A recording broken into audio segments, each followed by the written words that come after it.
So yeah, I was looking around for other stories, and I really started researching three ideas. One was about UFOs. I like UFOs, but there was a film made by the guy who did Paranormal Activity, and that was meant to be coming out. I think it's called Area 51. Well, I've never seen it, but anyway, it put me off doing UFOs. And then I was going to do a thing about the underground tunnels here in Sydney. There's underground sewerage works, and I thought that'd be spooky and interesting. But then another bunch of filmmakers made a film called The Tunnel. So then I went to my third idea, which was sort of shapeshifters and werewolves and people that could change from human form into animal form. And I started looking into that, and that got really interesting, especially because around here in Asia, some parts of Asia, Indonesia and Malaysia and places like that, there's a lot of belief around that sort of thing. Wizards, or not wizards, but they're druids, they're shamans, they're sorcerers who can turn into animals at will and then go and do horrible things. There's a story in Indonesia about a man who could turn into a tiger and attack his enemies. So I started researching that, and that became pretty interesting to me. And I've always been interested in Asia, especially our neighbours, Indonesia, or actually all of Asia. I think Asia's an amazing place. So it really excited me that I could do a story that was about a shapeshifter that was set in Indonesia, and had the potential to, it was in the jungle, so it had the potential, all the right elements to be quite spooky and eerie and hopefully scary.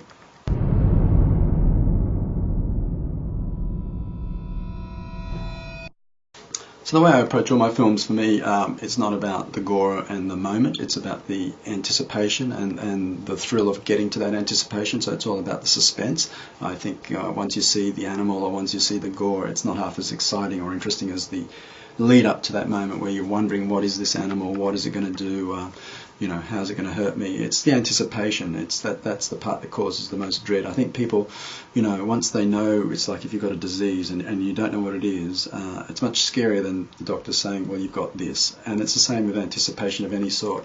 Once you know what it is you're up against, it's not as scary, I don't think, as not knowing what it is. It's just something there's killing people, or something there's harming people. That unknown, that really non-specific feeling is what I think causes a lot of dread. So for me, my films are all about that. I really prefer them to be called thrillers than horror films. I know it's easier for people to sell them as horror films, but for me they're not. They're thrillers. That the idea is to keep people, build a sense of dread and fear, so that it gets hopefully unnerving and hard to sit in your seat, because that's what I like. I like just, what is it, the thought, that game of what is this thing? That's what's exciting and interesting to me. So that's how I go about making my films. With this one, it's a slow burn. What I mean by that is it really doesn't, I've suspended that. It's a tricky thing when you're trying to make a found footage film. You've got to keep it feeling real, and then therefore all the tropes usually used, all the the tricks or the trade usually used for a thriller or horror film, you can't quite use them because they feel false. So in this one, the slow burn was mainly to keep it feeling real, and then hopefully at the end it pays off and there's the horror. But also the slow burn was to keep the sense of suspense going, to keep it flowing, and just keep you getting tenser and tenser and seeing how long I could sustain that.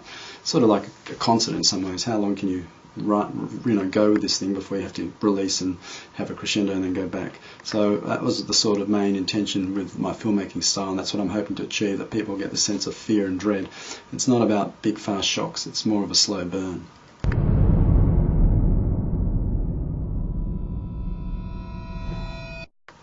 So working with the actors on this film was quite tricky because two of them, the two Indonesians, weren't full-time actors. They're here in Australia and they do other work and they act on the side.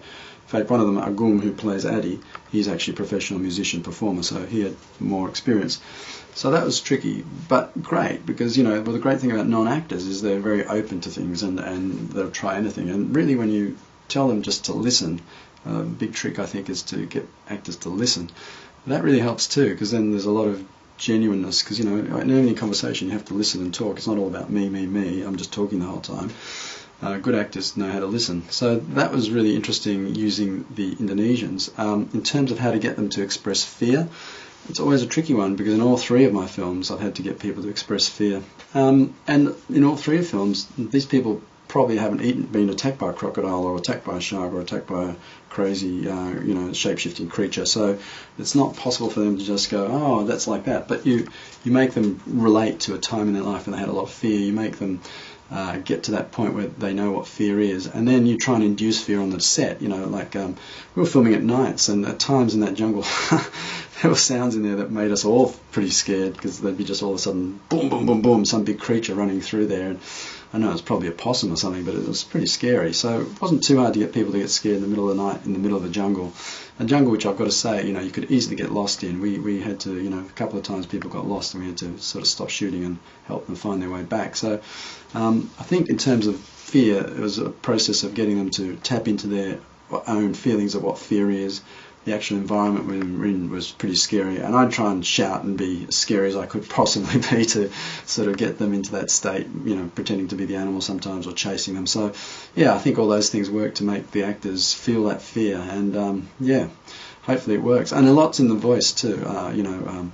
The person who plays the cameraman, Ben, is actually me at the beginning of the film, but then we voiced me out because I didn't like my voice. So in the sound post, we had a good chance to work with the actor to get Ben's lines much more dramatic and emotional. And I think because he's off camera and you just hear him, that there's a lot of fear in his voice, and that helps the film a lot too.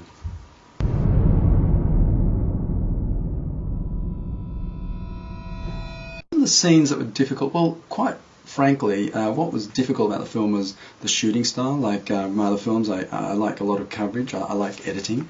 I'm big on editing, so I like to get a lot of coverage, and then when you come into the edit suite, you've got a lot of choices. Well, with this film, it was really, because it's a found footage film, it was really more of a choreography. You had to take it from that one camera point of view, the POV of the cameraman. And so we'd do these very long takes where we'd just try and, first of all we'd just do them, and then we'd start to choreograph them to see if we could get the camera working a bit better so we didn't have to cut.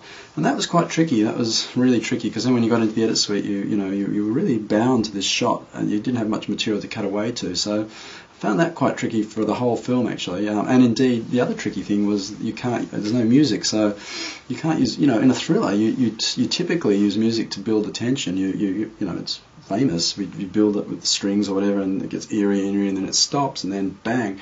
With this thing, we had to try and use the sound design to that. So overall, it was a very tricky. I found it a tricky form. I think the found footage film is a tricky form. I thought it'd be easier than it was, really. In terms of specific scenes, the one that probably causes the most problem is the creature coming down the tree. We tried that lots of different ways to make it look as realistic as possible, and yeah, that one kept on having to go back and forward between us and the effects team to get it right.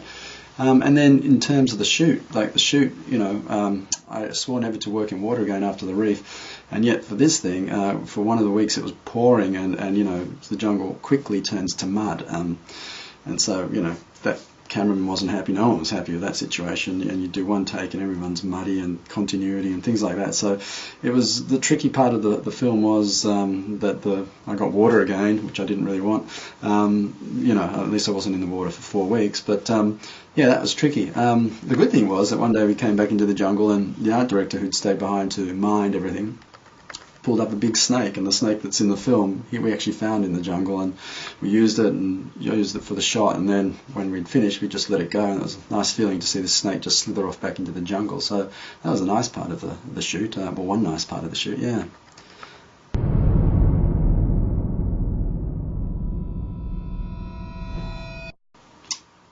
How I got interested in this area, I mean, now that I've made 3 films about big animals, I suppose I'm known as a creature feature guy, but it really didn't start about the creatures. It started about good stories. It started about survival stories. It started about, putting myself in the position of going, wow, that really happened. What would I do? That's how I got into this whole idea of films like this. I really didn't think that, I want to make a creature feature film. I just wanted to tell a good story. And when I found these really true, compelling, horrible stories about people having to survive, I just thought that would be fantastic. And I think I've hit on something, because most people seem to like these films, and I think the fact that they're true really brings another level to it, or 2 of them.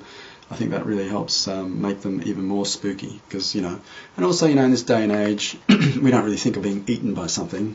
We eat a lot of things, but so the fact that you can think you know, it's still happening. You know, people still get eaten. That's pretty wild, I reckon. And it shocks you out of that whole complacent thing of, here I am on my mobile, you know, blah blah blah, and this is a real primitive thing that can happen to you. So I find that fascinating. But yeah, that's how I got into it. This wasn't about purposely making big animal films. It was about good, scary stories that I could relate to, really.